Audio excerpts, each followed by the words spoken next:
प्रिय दर्शकों, झूठा भोजन करने वाली औरतों को तथा जो औरतें रात का बचा हुआ भोजन सुबह खाती हैं, उन्हें इस वीडियो को जरूर देखना चाहिए।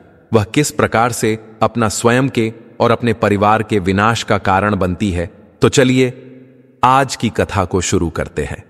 मित्रों, एक समय की बात है जब गौलोक में विराजित भगवान श्री कृष्ण से देवर्षि नारद ने स्त्रियों के भोजन के विषय में पूछा और कहा, हे प्रभु, आज मैं जानना चाहता हूं, रोज देर से उठाकर भोजन बनाने वाली स्त्री को तथा पति का झूठा भोजन करने वाली स्त्री को कौन सा पाप लगता है। हे प्रभु, आपकी जय हो। कृपया मुझे भोजन के विषय में कुछ महत्वपूर्ण नियम बताएं और मेरी मन की शंका को दूर करें। मित्रों, तब मंद मुस्कान के साथ भगवान श्री कृष्ण कहते हैं, हे देवर्षि नारद, हम जो भी और जैसा भी खाना खाते हैं उसका सीधा असर हमारे शरीर पर तो पड़ता ही है, साथ ही हमारे व्यवहार और आचरण पर भी पड़ता है। और हमारा व्यवहार और आचरण जैसा होता है उसी पर हमारे जीवन की सफलता या असफलता निर्भर होती है। मित्रों, आगे श्री कृष्ण कहते हैं, हे देवर्षि नारद, अब मैं आपको इसी विषय में विस्तार से बताऊंगा। इसे ध्यान से सुनिए। खाना कैसा होना चाहिए, कैसे खाना चाहिए और खाना खाते समय किन बातों का ध्यान रखना चाहिए, इस विषय में शास्त्रों और ग्रंथों में विस्तार पूर्वक बताया गया है। अच्छा और अच्छे तरीके से बना हुआ खाना हमेशा ही हमारे लिए फायदेमंद होता है। इसके अलावा हमारे शास्त्रों में यह भी बताया गया है कि खाना बनाने वाले को भी कुछ नियमों का पालन जरूर करना चाहिए, जिससे उसके बनाए खाने से घर परिवार में सबको फायदा हो सके।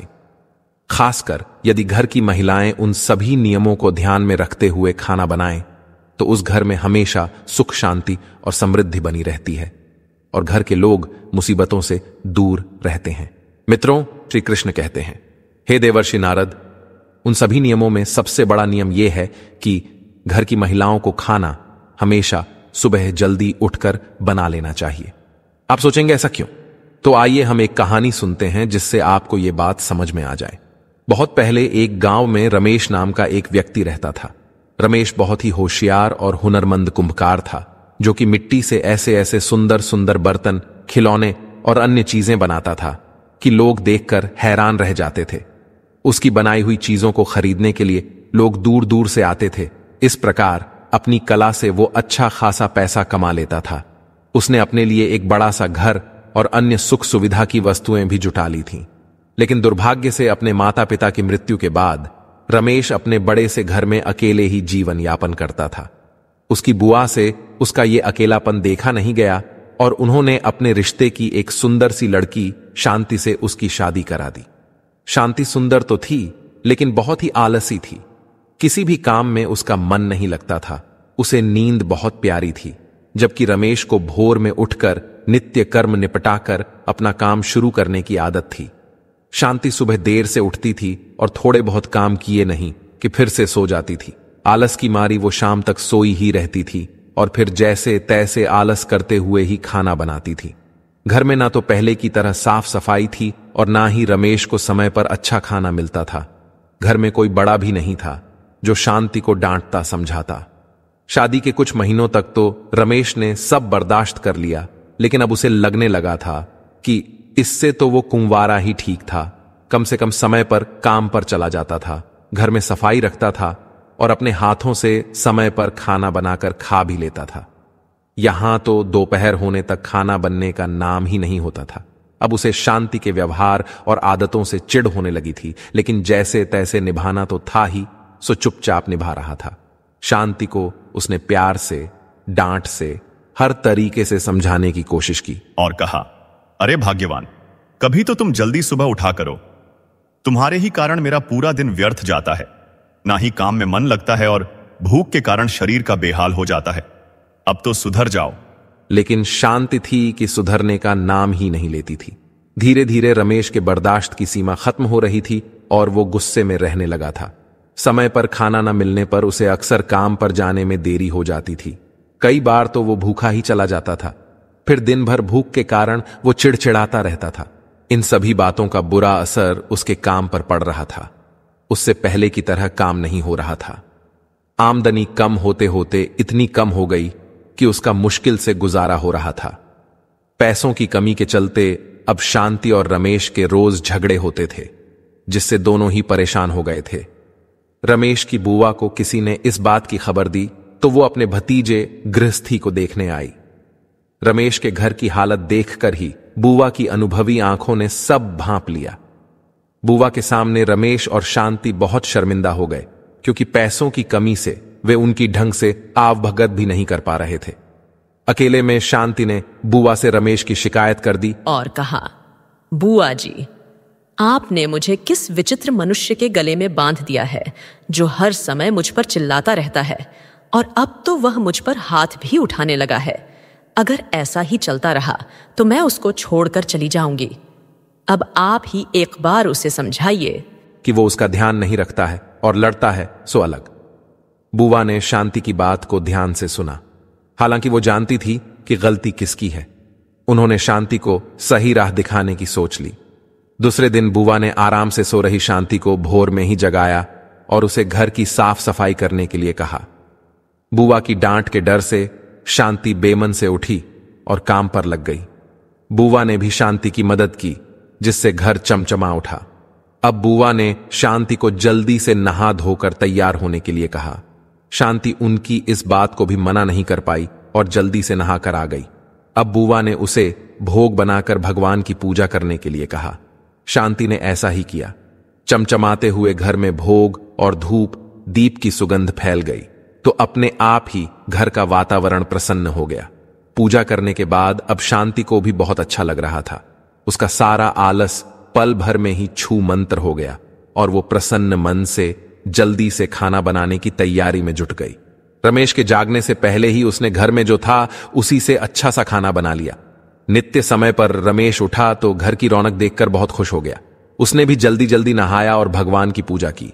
रसोई से आ रही खाने की महक से उसकी सोई भूख जाग गई और जब शांति चेहरे पर मुस्कुराहट लिए उसके सामने खाने की थाली ली आई तो वो शांति के बदले हुए व्यवहार से हैरान रह गया। उसने बुआ की तरफ देखा तो वो भी मुस्कुरा दी। रमेश सब समझ गया। उसने बहुत तसल्ली से खाना खाया और शांति को बड़े ही प्यार से देखा। रमेश की नजरों में अपने लिए प्यार देखकर शांति को भी सब समझ में आ गया। उस दिन शादी के बाद पहली बार रमेश भरे पेट घर से निकला था। अच्छे खाने के असर से दिन भर उसका मन काम में लगा रहा, जिससे उस दिन उसकी अच्छी कमाई हुई और शाम को वो खुशी से घर लौटा। शांति को अब अपनी गलती का एहसास हो गया था। अब वो जैसा बुआ बताकर गई थी वैसा ही करती थी। सुबह जल्दी उठकर खाना बनाने से रमेश कभी भी काम पर भूखा नहीं गया। समय पर खाना खाने से उसका चिड़चिड़ापन दूर हो गया और वो पहले की तरह काम पर ध्यान देने लगा। मित्रों, श्री कृष्ण कहते हैं, हे देवर्षि नारद, उनके घर में फिर से सुख समृद्धि लौट आई। तो देखा आपने कि केवल सुबह जल्दी खाना बन जाए तो उससे कितना फायदा हो सकता है। इसीलिए कहा जाता है कि रसोई घर में ही परिवार का भाग्य तय होता है। एक स्त्री अपने घर को कैसे रखती है, इसी पर पूरे परिवार की किस्मत टिकी हुई होती है। अगर स्त्री देर से जागती है, देर से भोजन बनाती है, तो इसका नकारात्मक प्रभाव उस घर में रहने वाले लोगों पर पड़ता है। घर की जितना स्वच्छ और सुंदर रखा जाता है, उतनी ही घर में खुशहाली बढ़ती है। इसीलिए महिलाओं को हमेशा अपने घर को स्वच्छ रखना चाहिए। भोजन हमेशा सुबह जल्दी बनाना चाहिए। देर से बनाए हुए भोजन पर अशुभ शक्तियां अपना हक जमा लेती हैं। शास्त्रों में साफ साफ कहा गया है कि देर से बने भोजन पर प्रेत तथा अन्य अशुभ शक्तियां अपना अधिकार कर लेती है और ऐसा भोजन करने से उस व्यक्ति की अधोगति होती है, घर में दरिद्रता आती है, घर में क्लेश होता है। इसीलिए कहा जाता है कि जितना जल्दी रसोई घर में भोजन बनता है उतनी ही जल्दी घर की तरक्की होती है। साथ ही रसोई घर को हमेशा स्वच्छ रखना चाहिए। रसोई घर में कभी झूठे बर्तन नहीं रखने चाहिए। रात्रि में रसोई घर में झूठे बर्तन होते हैं तो उस घर में नकारात्मक शक्तियों का वास होने लगता है। मित्रों, श्री कृष्ण कहते हैं, हे देवर्षि नारद, शास्त्रों में माना जाता है कि भोजन का अपमान करने से मां अन्नपूर्णा आपसे नाराज हो सकती है। ऐसे में हमेशा उतना ही भोजन लेना चाहिए जितना आपको खाने की इच्छा हो। साथ ही परोसे हुए भोजन की कभी निंदा न करें। ध्यान रखें कि टूटे फूटे बर्तनों में भोजन नहीं करना चाहिए और बिस्तर पर बैठकर भी भोजन नहीं करना चाहिए। शास्त्रों में माना गया है कि जो व्यक्ति किसी दूसरे व्यक्ति का झूठा भोजन करता है, वह उस व्यक्ति के सारे ग्रह दोष, उसकी पीड़ाओं और उसके दुर्भाग्य में सहभागी बन जाता है। उदाहरण के तौर पर, अगर आप किसी चोरी करने वाले व्यक्ति का झूठा खाते हैं तो आप भी उसके पाप में भागीदार होंगे। हे देवर्षि नारद, अब आपको प्रश्न का उत्तर देता हूं। रात का बचा हुआ भोजन सुबह खाने से पाचन संबंधी समस्याएं, एसिडिटी, गैस और कब्ज जैसी दिक्कतें हो सकती हैं। रात के भोजन से पाचन क्रिया धीमी हो जाती है और खाना ठीक से नहीं पच पाता है। रात में हैवी खाना खाने से पाचन तंत्र पर दबाव पड़ता है, जिससे नींद में खलल पड़ सकता है। इसीलिए स्त्रियों को रात का बचा हुआ भोजन नहीं खाना चाहिए, क्योंकि वे अक्सर कुछ कारणों के कारण उसका सेवन करती ही हैं। इससे स्त्री के होने वाले पुत्र संबंधी बाधाएं निर्माण हो सकती हैं। मित्रों, घर के पुरुषों का भाग्य स्त्रियों के ऊपर टिका होता है, इसीलिए घर की स्त्रियों का भी सदैव सम्मान करना चाहिए।